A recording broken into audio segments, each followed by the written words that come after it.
there's this window that's open that if you could just work on that one thing of being the person that says they're going to do something and decides to do it and actually then does it, you're going to get surpass all these other people. Like, I really do think discipline and willpower is going to trump like book smarts and intelligence in the future.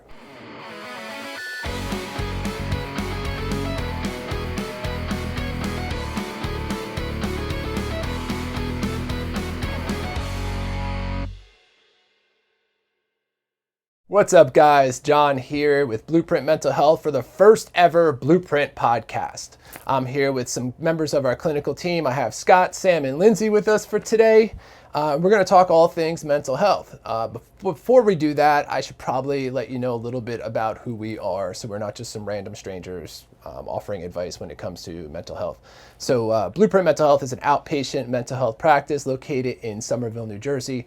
We treat children, teens, and adults, and we do individual counseling, group counseling, couples counseling, family counseling, parent coaching, all that good stuff.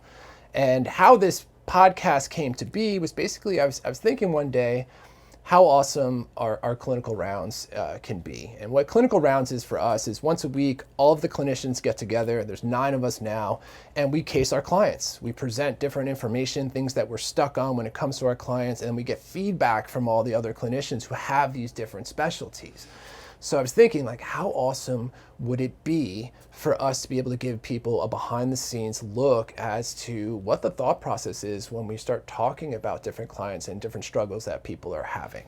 So we're going to be doing lots of different stuff when it comes to the podcast. Some weeks we might be talking about different hot topics when it comes to mental health. We're going to be giving folks an opportunity to send in kind of a case presentation of what they have going on, either individually or in their home. We'll be able to pick that apart and give some feedback. Today, what we're going to talk about as our first ever podcast is trends that we're seeing coming through our office on a daily basis. Once we kind of get through that and talk about those different trends, we have this bucket or this container out in our waiting room that has a sign that says Ask a Therapist, and that gives our clients an opportunity to write down a question they'd like to ask us, and we'd answer it. So we picked out a question for today, so towards the end of the podcast we're going to be getting into that. But let's not wait any longer and let's kind of get into the first topic. And so for me personally, the trend that I'm seeing coming through, and so for you guys that follow us already, you might hear me talk about this a lot, but I'm seeing this trend where the teens and young adults that I'm working with, they're coming into my office and they're like, John, I know if I do my work, things will get easier for me. My parents will get off my back. I know if I make these changes in my life, life will get better for me, but I just can't bring myself to actually make these changes. And I just feel really, really stuck. And it's just this basic kind of theme that I'm seeing very broadly amongst the people that I'm working with of just not being able to move towards things that are uncomfortable. It's almost like they're being programmed to only move towards what feels good in the moment, away from everything difficult, and that's then leaving them kind of feeling stuck or unfulfilled and lacking joy. Yeah, so curious if you guys are seeing some of the same stuff.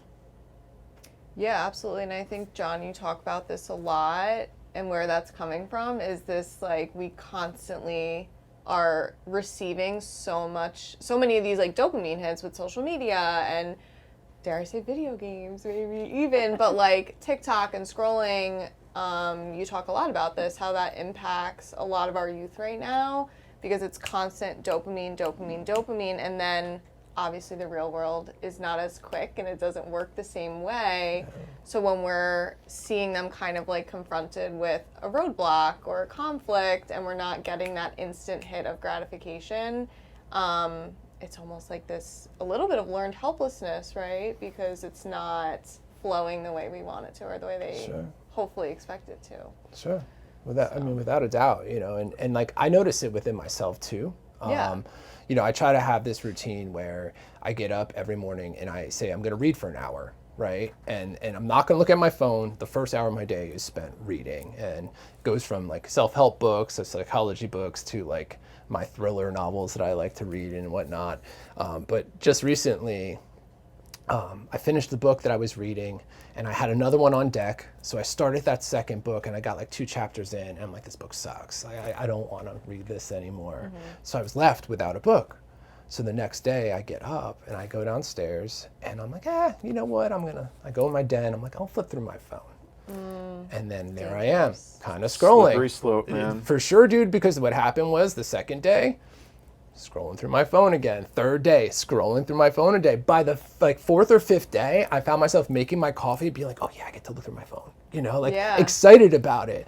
Yeah. And so even as this guy that talks about this shit all the time, you know, that really prides himself on like being a go-getter, like I got sucked in, man. Like I got sucked in really hard, and you know, and I don't know. And I think that really speaks to how like impossible, or not impossible, but how difficult it is to resist the allure of modern technology, you know? And especially kind of like, I would say this is probably the main problem I'm seeing with a lot of my clientele as well too. And I think an important part of this also is like how much this technology is meeting some of our underlying emotional needs, you know, especially with video games, you know, things where you can just disappear into for hours and hours at a time, like meeting our needs for escape, for distraction, for belonging, just with how social these games are, you know, and how you could throw your headset on and there's a whole network of people who you already know and have played with and interacted with from other parts of the world. So it's like, why wouldn't you not want to be a part of this in some way, you know? And I think what we're saying though is like we're validating that it's hard to be confronted with a conflict. Like it's hard when things aren't flowing, or John, like you mentioned, I know what I have to do, but I'm getting stuck. Well, yeah, it's hard when you get stuck. It's hard when things aren't flowing, and it's easy to turn to then something that is fun and easy and mindless and pleasurable. So I feel like what we're saying is, it makes a lot of sense why we don't want to push ourselves sometimes to do the hard things. Sam, do you see it with the little guys too, like as much? Because so Sam works with both, you know, everybody basically, but she does have a caseload of what we call the littles. They're, you know, like anywhere between like 3, 5, 7, 8, 9 years old, you know? Yeah, I definitely see, like, in general, obviously technology is a hot topic for parents when it comes to like, especially younger kids, like how much is too much? And the reality is that children don't know how to regulate themselves. So it's okay for parents to have those guidelines, the screen time, different like things to put into place to be able to help them learn how to regulate and how to stop. But when it comes to motivation with kids too, I realize that it comes down to their lack of like frustration tolerance skills. They get really frustrated that like, oh, this isn't as fun as it was before, or this is a little uncomfortable, and like I'm getting frustrated, so I'm not going to do it anymore. So working with like children particularly that are having a hard time with motivation on their frustration tolerance skills helps them to be able to work through that and continue to be motivated. But what came first, the chicken or the egg, right? Like, do they have low frustration tolerance skills because of the access to pleasure that they have all the time? Or are those frustration tolerance like struggles already kind of there ahead of time, you know? I guess it depends. I mean, I know particularly for the kids that have like ADHD, frustration tolerance is a skill that they usually don't have. But we're in an age of everyone has ADHD or has a hard time paying attention. So yeah, it's a little bit of both. I think even along those same lines too, a lot of this is speaking to like our inability to tolerate boredom these days. You know, we don't give it a lot of credit that boredom is actually like a really difficult experience, you know, especially now more so than ever. You know, like maybe not so much like when I was a kid and like we had technology, but not to the extent that it is now. But it's like, well, now it's like you actually need to find something that isn't technology to kind of keep yourself occupied, but that's really difficult. Yeah. Oh, dude, like, it's so funny that you said that, because I honestly, like, full disclosure, like, that's a struggle that I have. You know, I don't do well with downtime. I don't do well with boredom. What do they say? Like, idle time is the devil's playground. And it reminds me of, I was watching this podcast, we were just talking about it before we were shooting this, the Sean Ryan show, right? And he interviews all these different tier 1 operators and like, you know, Navy SEALs, Delta guys, Army Rangers. And he had this dude on and he's like, I'm about to have the longest introduction I've ever read. And he goes in to read this introduction about this guy who had like 2 different MBAs from like Harvard and Yale, and he had all these different combat tours, and he ran this organization and that organization, and he goes on and on and on. And a little bit later in the podcast, the guy references that. He's like, yeah, earlier you said, this is about to be the longest introduction you've ever read. And I get that a lot of people listening will listen to that and be like, wow, that guy's really a go-getter. I hear you read that, and I think to myself, what is this guy running from? Yeah, he can't be still. I think Right. I heard that one. And so, full disclosure, definitely something that where in my own personal life that I'm working on, where I am constantly moving from one thing to the next, and I enjoy these things that I'm doing. And at the same time, currently, hard time in that downtime, just kind of being able to just be. Stop, yeah. And I think a lot of folks are in a similar place. And I wonder, like you mentioned, like everyone could be diagnosed with ADHD right now. Is that because our brain is adapting to this environment that is moving so quickly? And It has to be. Right. So Brings me back to one of my favorite phrases: we're human beings, not human doings. But we forget that so often. Yeah. I never heard that. That's a good one. yeah, I It's mean, not mine. I heard it from somewhere, but Not taking credit. no, but it makes sense, and it's something where, there was a time where I was going and I'll shout him out, this guy, Grandmaster Alex Choi, at a place called Harmony Meditation in Westfield. And he was doing energy work with me and meditation work. And I was like working with someone on how to meditate and how to like just kind of sit and be. And during that time, really felt awesome. I would, on the ride there, I'd put on my classical music and try not to like focus on anything too much. Zenning And, out. but I stopped going after a while. And like Scott said earlier, slippery slope, if you don't practice consistently, there's a lot of things we're competing with for our attention that can kind of grab hold for sure. Yeah. Something I was just thinking, like bringing it back to your original point of, so what do we do, right? When we are stuck, and we are, we have these goals, we know what we want to do, we know where we want to be, but we're just stuck.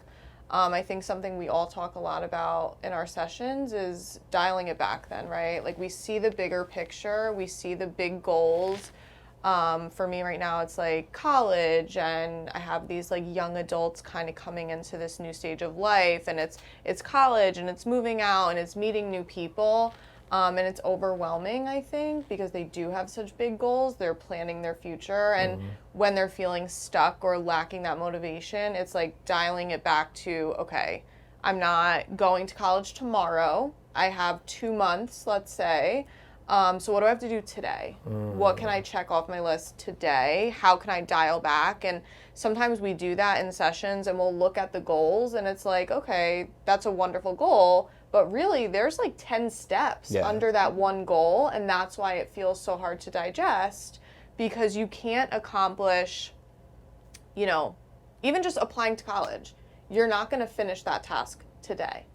You need to complete your brag sheets with your guidance counselor. You need to get your letters of recommendation. You need to write your essay. You need to fill out your demographics. So when you look at that goal, it feels unattainable. And in those sessions, we're working to like break it down into the steps that it really is and make it a little bit more digestible for my clients to see, okay, I can apply to college, and all I have to do today is start outlining my college essay.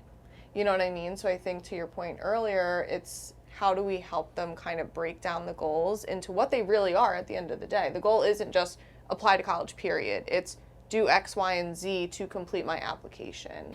I think that's something that I would do in session a lot of times, is looking at the goals, validating and kind of acknowledging, wow, it's a great goal that you have, and I know you can do that, but what are the actual realistic steps to get there? You're 100% right. It's I think Deepak Chopra or something has a book, 7 Spiritual Laws of Success, maybe, and one of them is the law of detached intention, I think. Okay. And it's this idea, right, where you have this end goal in mind and you plant that seed in the future, but you're not spending your life with your head wrapped around that end goal. It's like, okay, I know that's there. and okay, what's the one thing I can be doing in this moment in time, Yeah. you know?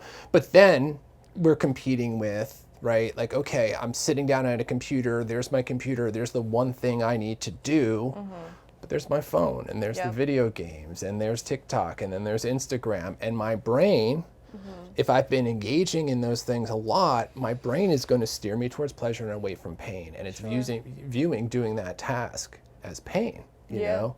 So it's like, there's so many factors at play here. Something I also just thought of, in addition to just the natural, like your phone and those dopamine hits that you talk a lot about, I think there's also some pressure, and I guess I'm referencing my specific clientele that I see, these like young adults going into college, and I think there's also a lot of pressure that we kind of don't mean to put on them, but we do, where we say, well, this is your senior year, or this is like, make the most of it, have fun, like you're supposed to enjoy this time. And I almost think there's like pressure on that, because I hear a lot of kids who are like, well, I don't want to like miss out on this experience with my friends. Like, I guess my point being like balancing, juggling, like doing the right thing, achieving the goals, not giving into the social media. They're like, I'm supposed to make the most of my time, and I'm supposed to be having fun, and I'm supposed to be doing these big responsible goals. Like, sometimes I don't think we give them enough credit for like just how hard it is to be in that position. Like, you're supposed to be being a kid and having fun while also balancing doing these bigger, more responsible tasks. So again, like for my clientele that I see, these like end of high school kids, it's a lot to juggle. Like, am I having enough fun? Am I doing enough of the big, you know, responsible things, and not getting into like the social media and doom scrolling, like they call it now. So I just think also giving some of this clientele the credit of like, this is a really hard time to juggle doing all the right things, and you're not going to do all the right things, and I think we'll talk about that a little bit later too. So No, for sure, because it's like, that's what I see the majority of people coming through the office, right? Are these two extremes where they're either leaning way too heavy towards doing what feels awesome in the moment, Yeah. right? And too much of that not moving towards things that are difficult, getting stuck. The opposite end of that, though, and I think we all have them, is like our AP honors bubble kids that Yeah. live in that bubble in high school, right? Where everything is about your grades. All that people talk about are what grades they got, what school they got into. And so on paper, these kids look good. They're achieving things, right? They're not doing what feels good in the moment. Same time, most of them are kind of fucking miserable, you know, like just wound so tight, not enjoying life at all, sad right? to see that, But it's rare that I get the kid that's coming like, or the adult even, that's like living in that middle path kind of area of balancing those two things, that are driven but also mindful in the moment, like, because they're not being taught that. it's hard. And I don't know if this is going a little bit too far off, but speaking of being stuck in our goals and not moving forward, I see a lot of times it's actually, it looks like a person who's not motivated, or it looks like a person who's slacking off or something, but really when you like dig deeper, it's actually a perfectionist who is so obligated to do the perfect right thing, which is most of the time unattainable because we're human. Or I shouldn't say unattainable, but there's a lot riding on it. And if they're not able to do the perfect right thing, they just won't do anything at all. And behind that is really a driven, motivated person who's just so fearful of making a mistake that they just do nothing. Because if they don't do anything, nothing bad can happen. So that's like, I think, a light bulb moment that'll happen when we discover that in a session, because people are like, wow, I do know what to do. Like, I am motivated. I do want these things. I'm not lazy, or I'm not slacking off. It's just I have to maybe shift my perspective or shift my expectation of myself and learn to be okay with having a hiccup or making a mistake if it means just taking the first step. So I think that's important to kind of like look at too, is it's not always just like, oh, they're lazy and they're not doing anything. They must not want to. A lot of times they do really want to. They just don't want to mess it up. Yeah, I always see it as a huge sign of growth when people can get to the place where like good is better than perfect, Yes. and done is better than good. Yeah. You know, because they're like, you're not letting any kind of perfectionistic standard hold you back from just getting started and being in the moment and moving forward and doing the thing. Yeah. Because that's, I would hate to see someone paralyzed in front of the screen for 10 hours waiting to start a project versus just getting it done, regardless of what the grade is at the end of the day. Right. Yeah, because I know, Scott, that's something that you've spoken to in the past of like when it comes to getting motivated and working past procrastination. Sometimes people have it backwards where like, okay, I have to do all this work on myself in order to get to a place to get motivated, where in reality, it can actually be quite the opposite in that sometimes we have to just figure out how to decide to do that thing first. And doing that thing is what then sparks this feeling of motivation, and it really comes down to, if you really think about it, like it's a series of decisions that we make from the second our alarm clock goes off, like all day long, we're making these series of these micro decisions. At the end of the day, I do have a choice. Do I decide to do this thing, or I decide to do the thing that is not going to be good for me? And that leads us on these different trajectories. And, really crazy story, if I could throw this in here. I don't think you'll mind, I'm not going to use his name, but I had this client, let's call him Brian, okay? And Brian came to me as a senior in high school, and he was barely graduating, and he didn't care. Right? He's like, dude, listen, my dad was in the Carpenters Union, my grandfather was in the Carpenters Union. This is what I'm going to do, right? And that's what he did. He just barely graduated, right? Went into the Carpenters Union, worked in it for a while. And then one day he comes into my office and he's like, John, dude, I started reading Harry Potter and I can't put it down, right? And he's like, I literally went to this party the other night. I was there for like 20 minutes and all I could think about was going home and reading Potter. And I left, right? He's 19 at the time, right? He's 19 and he like goes home and he reads all of the Harry Potter books, right? Then he comes in and he's like, John, I realized that I don't need to go to college to get an education. All the information's out there. So he starts studying economics on his own, okay? Someone who wasn't going to graduate high school. Right, not going to graduate. So he does that. That sparks his interest to decide to actually go to college, right? So at like 20 or something like that, he goes to RVCC, the community college, and he gets accepted into the honors economics program. From there, he gets accepted into this Princeton University summer program where they paid for him to go and take 4 economics courses at Princeton University, okay? He does that, and then I swear to you, about a month ago, he likes to check in with me from time to time. He sends me a text message and he sends me his full acceptance letters to both Yale and Princeton University at the age of I think he's like 22. Wow. And so I call him into my office and we're just touching base. And I guess this was kind of rude. I didn't realize it when I said it, but I was like, I'm like, so you must be smarter than I thought you were, man. I'm like, are you some savant or something? I just didn't know. And he looks at me and he goes, John, he's like, I resent that. And I was like, oh shit, I screwed up, right? And he goes, actually, I'm dyslexic and I have to work twice as hard as the average person who's not to get the work done. But what I do, John, is I work 3 times as hard as everybody else. And so here's this dude who wasn't going to go to college at all, that is now going to either Princeton or Yale University, right? Because of the decisions he was able to make, because he was able to decide to move towards things that were uncomfortable when other people would choose to move towards comfort.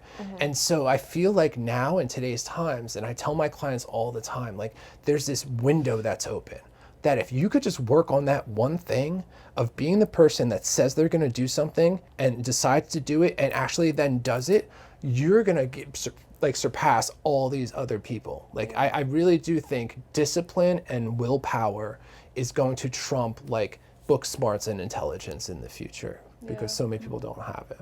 But I also hear once the pressure of grades and tests and school, once all that pressure was removed and he was able to lean into an interest of his on his own terms, without all of these outside forces pushing it on him and go at his own pace, he was able to say, okay, yeah, I kind of like this. And that kind of leads me back to this idea of if I'm going to do it, it has to be perfect, right? I have to get the A. I have to get the good grade, I have to make the honor roll, I have to make my parents proud, I have to stay within my social circle of intelligent friends or whatever it is.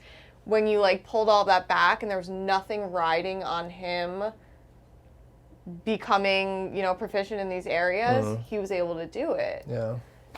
So it's like sometimes I think we're putting the pressure on ourselves, or our clients are putting the pressure on ourselves, or it's just like society in general putting the pressure to be perfect.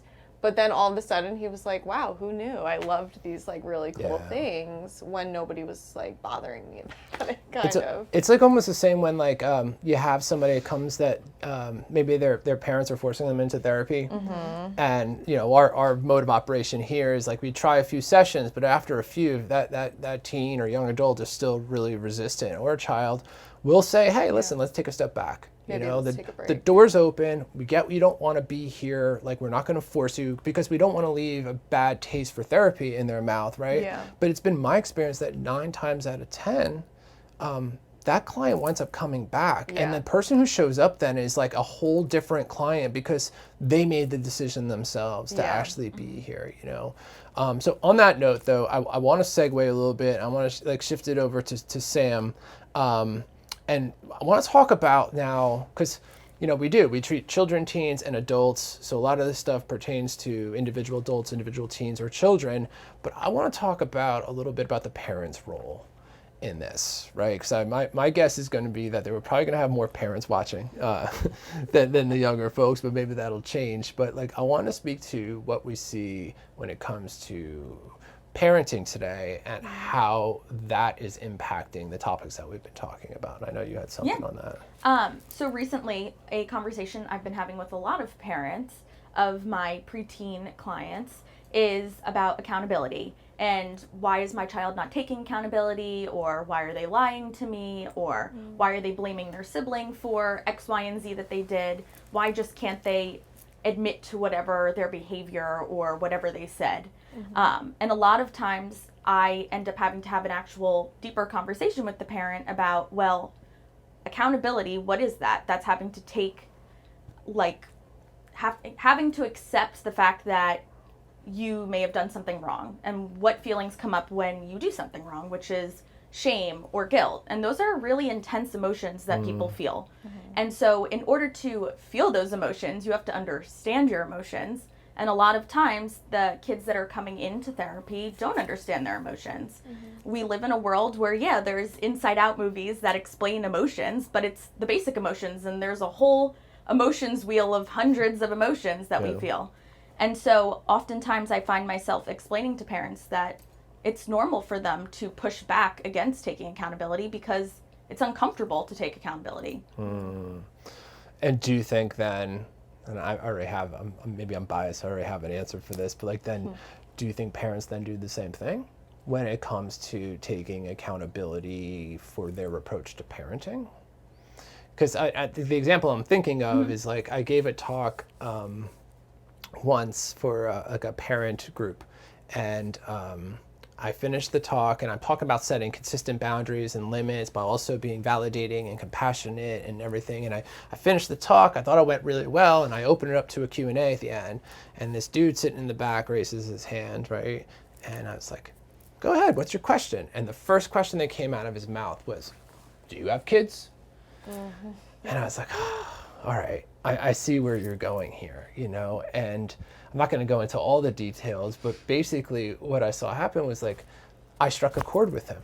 You know, it was almost like an example of cognitive dissonance, right? That like, I said something, I presented this material to him that was something he wasn't doing as a parent, right? And instead of being able to be like, okay, wait a second, maybe I am playing a role in this. Maybe there is something I could be doing different as a parent. He was looking for a reason to disprove me, right? He was hoping I'd be like, no, I don't have kids. He'd be like, yeah, see, you don't know, right? And as someone who works with a lot of teens and young adults, you know, I understand that like, I don't always get it right, you know, and I understand that it's very difficult to make these changes at the same time, I believe that the advice that I give, I believe in that advice, you know? And so sometimes I feel like parents struggle with that themselves, of like accepting accountability for maybe the role that they're playing, whether it be being too tough on their kid and being more of the helicopter type parent, or maybe being on the other end of that spectrum where I'm like more of your friend than I am a parent. But it's the same thing we're asking of the kids, we're asking of adults and the parents, of like finding that middle space where I could be loving, validating, compassionate, listening, understanding, while also having consistent limits and boundaries that I set with my kids. Yeah. And the reality is that children learn from their parents. So everything parents do is modeled. Yeah. So if accountability isn't being modeled, well, then the child's going to have a hard time knowing what accountability is and what it looks like, because it isn't modeled. Yeah, and you're 100% right. Like, I remember growing up, my dad and I always used to butt heads. He always used to ask me to like lock the door that came in from our garage into our house, and I would never lock it. And I'd go up in my room and he'd bang on the wall, "John, come down and lock the door." And I'd come down. "It's so stupid, Dad. We live in a nice neighborhood and there's the garage door is locked. Why do I need to lock this?" And we back and forth. This would happen over years, right? Fast forward to today in my own house, you can ask Michelle, like every time I walk in the door, I'm locking that garage door, man. It's almost like a compulsion at this point. Yeah. So even this behavior that I didn't love with my dad, right, and didn't agree with, here I am years later, doing the exact same thing that we do. We copy what we see our parents do, No pressure. Yeah, no pressure at all, right? But I think there's speaking of pressure, I think there's a pressure on parents, again, to do the right thing, to be the good parent. And how do I balance not being a helicopter parent, but not being too hard on them, but not being their friend? And I think that, like, validating parents, like, it's also really hard to be the best parent. But I think it's pulling that back, and it's like, just how can I be what my kid needs? And I think we all, like you're saying, oh, kids really struggle to like identify emotions. And I'm like, yeah, I don't see kids, but I see that too. And I think we all can use a little like 101 on like understanding our emotions. And that does go for parents too, because we are human, just because you're a parent, like you're human, and you're not only not understanding what your kid is feeling, but then you're not understanding why you're having a reaction or why you're feeling anxious or fearful or worried for them, and it's coming from love. So it starts off in this really loving, good place of like, I just want what's best for my kid and I want to help my kid, but then it's like masked with anxiety and fear and comes out in conflict and yelling and this like power struggle I think we see a lot with like parents and kids.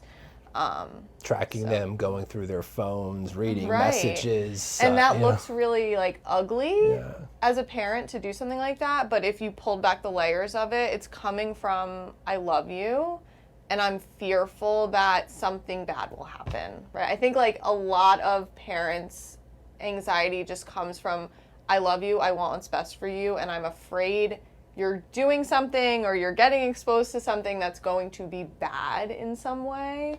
But then even as a parent, if you step back and think, it's like, that's like where you learned, right? When something bad happened, happened to you, or you were faced with a consequence, like you learned the most in those experiences. And I guess then parents are just like, well, I don't want you to go through what I went through. And it's like, well, if you didn't go through that, you wouldn't have learned. So it's like, how do we also not only help our clients understand their emotions and understand how to respond to things, but how do we help parents really operate out of a place of love in letting their kids make a mistake and deal with the natural consequences, whatever that may be, even if it's really hard. And the reality of it is like, it's natural instinct for parents to want to protect their child. Of course. So it's like, and there's a fine line of balancing, okay, so what's protecting and what's accommodating their behavior or like their anxiety. Sheltering too. Yeah, exactly. Because the reality is children, teens, humans in general have to go through something in order to learn what and how to change for the next time. No, 100%. And like, this is something I talk about a lot, because like, it's, and not to use a cliche example, but they say like when you're traveling on an airplane and the flight attendant goes over the emergency like breakdown, right? They tell you if the cabin loses pressure and you're traveling with a small child and the mask drops from the ceiling, put your mask on first before attempting to help your child, because if you can't breathe, you can't help anybody else. So I think that I see a lot of parents like bring their kids here, whether it be children, teens, or young adults, be like, okay, they need help, but they haven't checked in with themselves of like, how am I doing? Right? Like, where am I at? And being present enough for them to not allow those emotions to dictate what their behaviors are going to be, because you're 100% right. If you just swat everything away from your kid that's negative and they never have to face adversity, then that's when they end up soft. They're not going to have any resilience. They're not going to be able to deal with the world. And I see it happen all the time where parents will like drag their kids through high school on top of every single grade, right? Sometimes even doing the work for them, right? And then they drop them off in college, being like, okay, cool, we did it. Thinking that kid's going to be successful. No fucking way. Because the kid doesn't have any practice dealing with adversity on their own, because you've been on top of everything that they've been doing. Like, who would you rather be stranded on a desert island with? Like the person who's just been handed everything, or someone who's been through some stuff, faced adversity, and like came out the back end stronger? Like, I can't imagine anyone that would choose the first one. And at the same time, it's funny, as a new mom, hearing you use the reference of like the plane, I'm thinking if I was on a plane with my kids, my first instinct would be to immediately do that and like help them, right? But yeah, you can't help anyone out. You can't help anyone, including your kids, if you're not looking at and helping yourself. But I think it's also, again, like I think a topic we talked about was like learning how to validate, and what does validate really mean. And as I'm hearing you talk about this, I know what you're saying is coming from a place of reason and logic, and then my emotional side as a new mom and a new parent is like, but yeah, I do want to just like create this bubble and this like shelter for my kids. And it makes me think of, obviously my kids are much younger than the kids we see here, but it makes me think right now my son is like 1.5 and he's like barely saying words, right? And when I pull that back, I'm like, is it that he's not developmentally where he needs to be, or is it the fact that he's extremely spoiled, and every adult in his life, as soon as he makes a little whine or a little cry, I'm like, do you want water, a snack, or a toy? And he takes what he wants and he keeps it going, you know? And my parents do it, his grandparents, me and my husband, and I'm like, so is he not developmentally where he needs to be, or am I as a parent working out of this like, not even, I won't say fear, but this like need to cater to him and just make him happy, so much so that I'm hindering his progress to where he, you know, learning to use his words and speak. So of course that reference is much younger than what we see here, but I think it's the foundation of where I would imagine a lot of parents start off with is, I want my kids to be happy and comfortable and never have to confront any issues in their life ever. And then when I look at that, I'm like, wow, my almost 2-year-old doesn't say one word yet. And it's my fault. It's kind of my fault, right? So translating that to our parents now and parenting young adults and parenting teens, it's like, how are you giving them options A, B, and C so that they don't have to figure it out for themselves, be confronted with an issue, and ultimately learn real life skills, right? Because you're just like offering it to them on a silver platter to appease your own anxiety and fear as a parent, you know? I love that, because like you're acknowledging the difference is like you're able to say like, hey, you know what, like I'm playing a role in this. Even as a clinician who offers advice to other parents, it's hard, right? And that's the thing. Like, no one's saying that this is easy, right? I don't want it to come across that way, because sometimes it can. Like, this is what you got to do, right? No, it's also really, really, really hard. And I think it's just being able to have that sense of self-awareness of like, okay, wait a second, am I playing a role in this? Is there something, and like not to feel shameful about that, because this is hard. And like, maybe there is another way I can look at this situation or approach the situation. And I get it. I got a little nugget at home, you know, this little like baby girl. First time I took her out into public, I felt like a Secret Service agent. Like everywhere I went, I was like scanning, looking for cars coming, 100%. anyone who's walking the opposite direction, you know, like it's hard, it's hard. And I think that's what we try to acknowledge here is like, it's not easy. And at the same time, there are things that we could be doing differently. We were talking a lot about how we see our teens and the young adults looking for the pleasure and the dopamine hits and what's the easiest, like most pleasurable thing. And I think transitioning into this talk about parents, I think we're doing the same thing. We're looking for the easy, like satiable answer to just like fix the problem. And I think that's like where parents can kind of relate to their kids almost on, you're doing the exact same thing. By giving them the answers and the cheat code, you are like taking that sigh of relief knowing your kid is going to be okay. So I think maybe that's kind of like a roundabout way to relate to your kids on, no wonder you default to the easy thing. Like, I know what that feels like too. Like, I want to default to what feels comfortable and easy for me and just give you the answer. So to your point about like, it's not the easy route. It's not easy to see your kids struggle or be confronted with an issue or fail. And that's how they learn. Yeah. So something that like I will sometimes tell parents is like, especially if they have younger children, of like allowing in smaller steps to allow your child to like learn frustration and struggle. So if it means that like you're doing an arts and crafts with them and it's like, oh, well, they can't open up the glue stick. Instead of you running to open it up for them, allow them to figure it out. Yeah, they might get pissed off, but they'll figure it out eventually. Children have more skills than oftentimes parents recognize or give them credit for. So allowing that struggle to happen will only help them when they're figuring out SATs and stuff with college in the future. Yeah. Or not letting them win in the games. Oh, yeah. I'll never let my kids win. I'm absolutely going to be the mom that's like, well, sucks to suck. I won that time, and I won last time, and I'm probably going to win again, and hopefully you get better at this game. So... You're going to raise a very competitive kid for sure. All right, so guys, we have, like I said earlier, we put this this container out in our waiting room here. It says Ask a Therapist. And I picked one of the questions that was thrown out there. Just thought we'd speak to it here. So it says, I feel like positive affirmations / body positivity statements don't work for me, and sometimes even make me feel worse. Sometimes saying positive affirmations make me feel like I'm lying to myself. Is there a better way I can improve my self-esteem? So that's our question. I have some thoughts on this, right? Because, I think back to like, at some point, like some brand new therapist met with a client, and we've all done this. I did this myself, and like we're like we learn about positive affirmations, and we're like take this client who's feeling like horrible about themselves, and we're like, okay, I want you to go home. I want you to look in the mirror every morning. I want you to say something about like how I love myself and you are beautiful, and write these Post-its all over and leave them there, and look, I get it. Like, if you're able to do that, and if you constantly do pump those affirmations into your brain, you will feel better.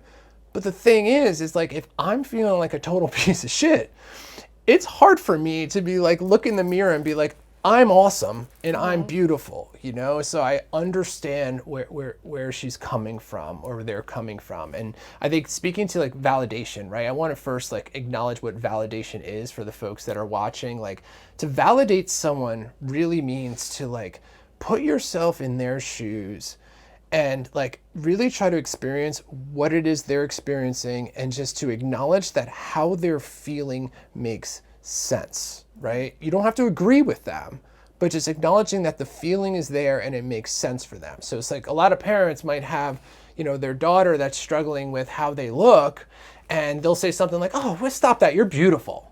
Right? And it sounds good on the surface, but what they're not acknowledging is like, okay, you might think that, and you might think that she's crazy for thinking that she's not, but she is actually feeling that way. Those feelings are real, So my one little bit of advice that I'll throw out there, and I'm sure other folks have a lot more, I always talk to my clients about like being realistic with those affirmations, right? Like, if you're really feeling like if I look in the mirror and I think to myself that I'm a disgusting pig, then me telling myself I'm beautiful is going to be kind of far-fetched. So instead, what I'll do is like, I'll ask my clients to say like, okay, what's one thing that like you don't hate about yourself? And they'll be like, well, like neutral. Yeah, like my hair's okay. Okay, so like, I want you to look in the mirror and tell yourself that, like, you know what? My hair's kind of okay, right? You know what? I have pretty decent hair, and start there and start working your way up into something that feels a little bit more sincere, right? Because like what we're talking about is brain elasticity, right? That if you're saying these negative things to yourself consistently every day, right? Those neural pathways in your brain are really, really like clear, and that's where your brain wants to go. It's almost like if you travel the same path through the woods every day, over time you start stomping down that path, and that path becomes clearer and clearer. You've seen like deer paths in the woods and whatnot, right? They become very clear. To then change that and try to go a different direction, you're asking yourself to now walk back through the woods that hasn't been cleared yet. But the more you do that, the more you start to go down a clear path, and then you take a turn and make a left, and you start going through the woods. Eventually, the new way you're walking becomes clearer and clearer, and the old path that you used to travel becomes overgrown. And that's actually what happens in your brain, that the more you kind of like work yourself around these negative thoughts that you're having, it becomes easier to actually believe those things that you're telling yourself. So it's the only thing I could throw out there. I'm not going to speak personally to specifically the body positivity statements, but you know, being in that spot can be really difficult, and you have all these people telling you, you have to say these affirmations, and if they don't feel sincere, it's hard at first, but maybe that's what's supposed to kind of happen. And Scott, I know you had something to kind of speak to that actually. Yeah. When I hear about the affirmation thing, and it's like, especially when it's kind of being forced as like an intervention and it doesn't feel authentic, I almost think of it falling under the umbrella of like toxic positivity almost, in terms of like, there's going to be a little bit of a disconnect if that doesn't feel true and there's unaddressed things there. So I think like, I see like, I don't know if you guys have seen on like social media, they'll say like, instead of like saying this to yourself, like try this, and they'll have like two statements side by side, and they'll draw an arrow like from the left to the right.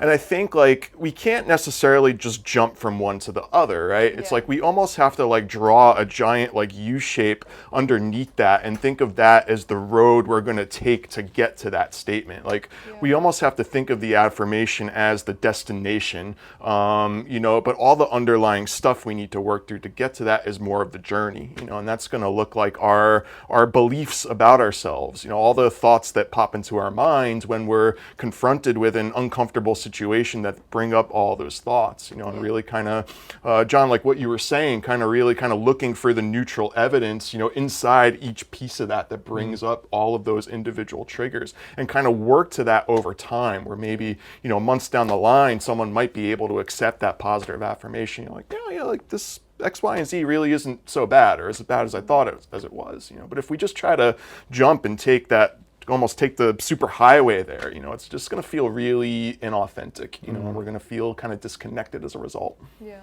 that was my thought too. I think there's more than just, okay, I'm going to get up and say this and go about the rest of my day. I think if it doesn't feel natural, it's because it's not, right? That's obviously what you're working towards. Like you said, Scott, like that's your goal, is to hopefully one day believe this affirmation about yourself. But I think, you know, you say it one day and you're like, okay, that didn't feel normal. Then you say it for the next 2 or 3 days, and when you say it, you start to think to yourself, or you start to uncover all of what you're talking about, Scott. Like, why doesn't this feel good? What is it that's being triggered? Like, what's really striking a chord here? And we talk about like all the work that clients have to do in between sessions, right? You come to your session for 55 minutes, maybe an hour, but really the work happens outside of there. So if your therapist is saying, oh, work on these affirmations, right? Hopefully throughout the week you're doing that. But through working through the affirmations, you're coming up with, oh, well, this is why it's hard for me to believe X, Y, and Z about myself. Or this is the trigger that came up for me the more I repeated this to myself. Or I actually started feeling really angry because when I said this to myself, I thought of this person who used to say this to me, or whatever it is. So I think it's more than just look in the mirror and tell yourself I'm beautiful, but it's, why don't I believe that? And what's really triggering me or blocking me from having these positive beliefs about myself? So that's just what I think of when I hear, you know, oh, these aren't working. Well, it's not going to work. right? Day one. And like that's like where the work is. Like when Yeah. you try to do it and it doesn't have the intended effect, and like, You're like, look "Oh, at all the forget it." stuff it brings up. Like that's Yeah. where the work is. Like that's Yeah. now you have like you just like unearthed all of this data that like, and that's what you Yeah. need to work through. You know, And so like bringing that to your session. right. So it Yeah. actually did work, but for what? We were just Yeah. confused on what it was supposed to achieve. It Essentially, didn't feel you know? good right away. Right.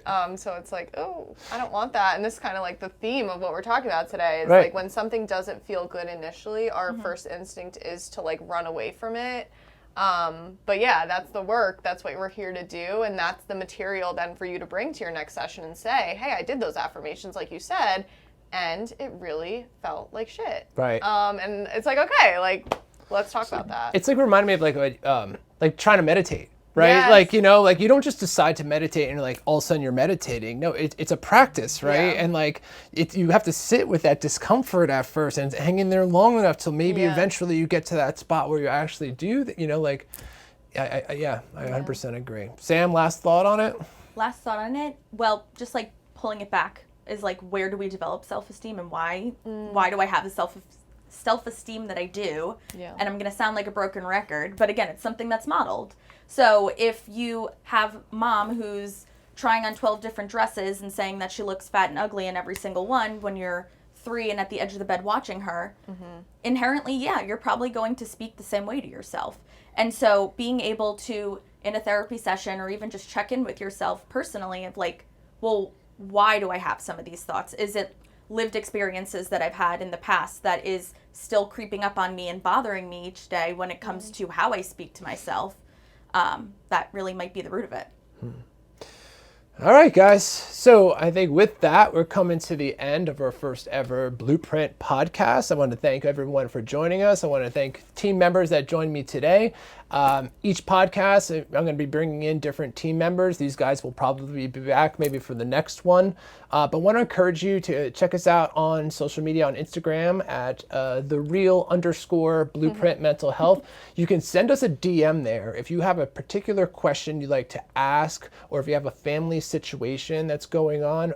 You could send that through that DM for Instagram, and we can hopefully address it in our next podcast.